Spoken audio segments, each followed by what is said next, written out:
Stop, c'est bon. Ok. J'en ai pas encore dormi cette nuit, ok? Alors oui, on se retrouve pour un petit débrief pas possible de ce qui s'est passé. Oui, hier, bon, on va pas se mentir, voilà, le PSG, bon, bah... a fait du PSG en Ligue des Champions, quoi. Voilà, donc défaite face à Liverpool. Mais mine de rien, Liverpool, dernier finaliste de Ligue des Champions, voilà... Ouais, j'essaye d'inventer des excuses, je fais ce que je veux. Mais voilà, moi j'avais besoin de m'exprimer là-dessus. Surtout que, bon, on va pas se mentir également. Qui a vu le PSG? Est-ce qu'on a vu des joueurs, qui avaient le maillot du PSG, avec un beau Jordan, hein, évidemment, ça c'était peut-être la plus belle action qu'on ait vue de la soirée. Mais est-ce qu'il y en a qui ont vu en fait des joueurs jouer? Est-ce qu'il y en a qui ont vu genre des joueurs, tu sais, qui jouent au PSG et qui se sont dit... Bah, cette année, déjà depuis 7-8 ans, on veut aller loin en Ligue des Champions, voire pourquoi pas la gagner, mais est-ce qu'on a vu des joueurs ayant l'envie et voulant en fait gagner? Non, en fait c'est ça qui m'a le plus frappé, c'est que, ok, tu peux pendant les 10-15 premières minutes ne pas rentrer dans ton match, ok, tu rentres pas dans le match, voilà, c'est le premier match de Ligue des Champions, tu joues à Anfield, voilà. Mais pendant 90 minutes, tu joues pas. Alors pendant 90 minutes, ils ont pas joué, mais on a mis 2 buts. Oui, on a mis 2 buts. Alors pour moi, franchement, je vous dis la vérité, même si on faisait 2-2, c'était le plus gros scandale. Alors limite, franchement, quand on s'est pris le 3e but, j'ai dit encore heureux qu'on se l'ait pris. Parce que qu'est-ce qu'on aurait dit après? On aurait dit quoi? On aurait dit oui, le PSG a fait 2-2, et en plus, ils ont fait 2-2 grâce à un but hors jeu.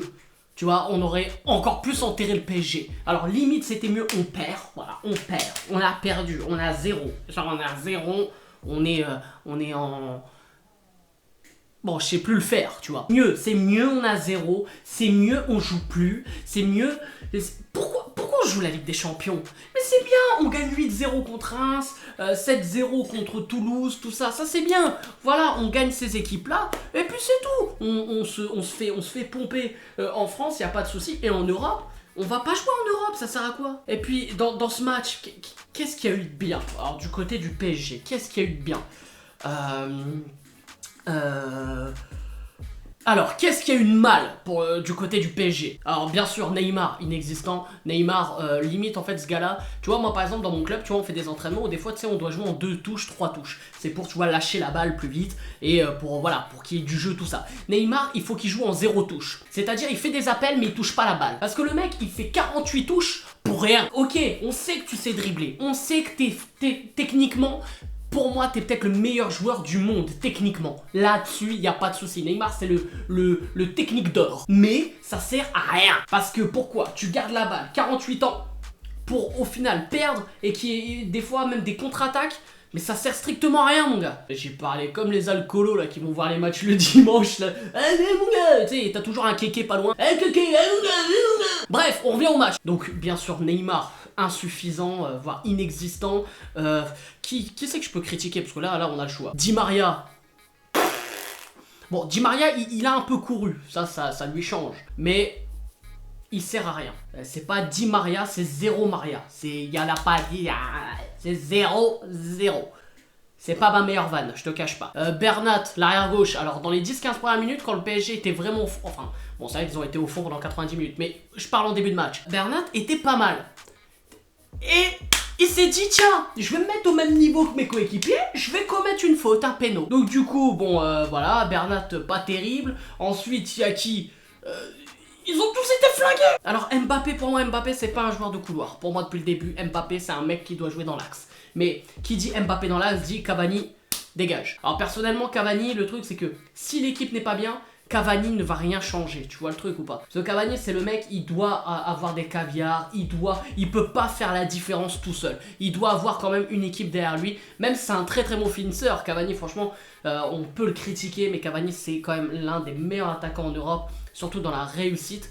Et oui, c'est un truc de ouf ce que je suis en train de dire. Parce que je le critique H24, mais il faut être honnête, c'est que dans la réussite et voilà, dans la finition, c'est l'un des meilleurs attaquants en Europe, on va pas se mentir. Mais quand il y a personne derrière lui justement qui doit faire le taf, bah Cavani il sert à rien dans un match. Alors que Mbappé, à tout moment, il peut exploser, il peut faire des trucs. Il y a eu quelques étincelles de sa part, mais Voilà. Après, le peu de temps il est passé dans l'axe, il a mis un but. Alors voilà, peut-être un Mbappé dans l'axe serait mieux. Et un Di Maria peut-être un peu plus haut. Parce que Di Maria au milieu de terrain, je suis désolé. Enfin même Di Maria plus haut en fait, non Di Maria il faut pas qu'il joue. Voilà, défensivement, bon Thiago Silva franchement a été solide sur pas mal d'actions. Areola il nous sauve au début de match, il nous sauve. Après voilà, pour généraliser tout ça, je pense que le PSG voilà, n'a toujours pas franchi ce cap. Et j'ai même vu des stats où lorsqu'il jouait enfin à l'extérieur contre les grosses équipes, j'ai vu une liste d'équipes, il y avait pas mal de grosses équipes. Bon à un moment j'ai vu Arsenal, bon c'est bon, dans les grosses équipes quoi. Il faisait pas vraiment le taf quoi. En général soit il perdait ou alors il faisait match nul. Et voilà, c'est ça qui est un peu dommage. Le PSG en fait, le truc c'est qu'on aura beau acheter je ne sais combien de joueurs, ça servira à rien. Alors je ne sais pas ce qu'il faut changer. Est-ce qu'il faut changer la mentalité du club? Oui, ou est-ce qu'il faut changer, ou est-ce que, tu vois, je pense que le problème à Paris est plus profond que ça. Moi je pense que le problème à Paris c'est la gestion du club. Moi je pense que la gestion du club est très mauvaise. Et depuis pas mal d'années, parce que si ça fait 6 ans, 7 ans, 8 ans, je sais même pas combien, on en est toujours au même problème, on ne dépasse même pas les quarts de finale. Là c'est quand même un autre problème. Ça se trouve on va même pas passer les poules, parce que ça se trouve Naples, on va même pas taper Naples, et ça se trouve l'Étoile Rouge de Belgrade, ils vont faire un match nul au Parc des Princes. Là je pense qu'il faudra tout arrêter les mecs. Donc voilà, pour moi là, je pense que le problème est vraiment plus profond que ça. On aura beau acheter je sais pas combien de joueurs comme j'ai dit, même un autre entraîneur. C'est pour ça que même les grands entraîneurs, moi quand je dis les grands entraîneurs, moi quand je dis un grand entraîneur, c'est pas genre tu vas ramener Unai Emery et tu dis parce qu'il a gagné 42 fois l'Europa League et 72 fois la Coupe de l'Oise, le mec c'est un grand entraîneur. Moi je te parle un grand entraîneur, je te parle genre le seul grand entraîneur qu'on a eu c'est Carlo Ancelotti. Pourquoi Carlo Ancelotti n'est pas resté? Parce qu'il sait que la gestion du club est mauvaise. Donc pour moi c'est pour ça que je pense que le problème c'est la gestion du club. Et pour régler ce problème il faudrait que les Qataris partent. Alors si les Qataris partent, on n'a plus de sous, on n'a plus de Jordan, il n'y a plus rien. Alors, c'est quoi le plus important? Alors, l'argent et après, peut-être la gestion du club sera meilleure, mais du coup, on aura moins de stars. Ou on garde tout le monde et on joue comme ça pendant 100 ans. À toi de choisir. Donc voilà, pour revenir au match Liverpool-PSG, voilà, c'est le premier match de Ligue des Champions. Voilà, on s'emballe un peu, on va attendre. Il y aura bien sûr le match retour au Parc des Princes, je pense qu'il sera différent. Entre temps, il y aura Naples, l'Étoile Rouge de Belgrade. Voilà, on va laisser là, c'est que le premier match. Moi, ce que je peux dire, c'est que quand même, on met 2 buts en étant nul. Alors, si le PSG est très bon, je pense qu'il y a moyen de faire quelque chose. Mais il y a aussi un état d'esprit à changer. Parce que même si Meunier a dit que dans l'état d'esprit, ils étaient là, je suis désolé. Pour moi, ils étaient absents. Donc voilà, et faire de la pub là, avec leur Jordan là, à la con.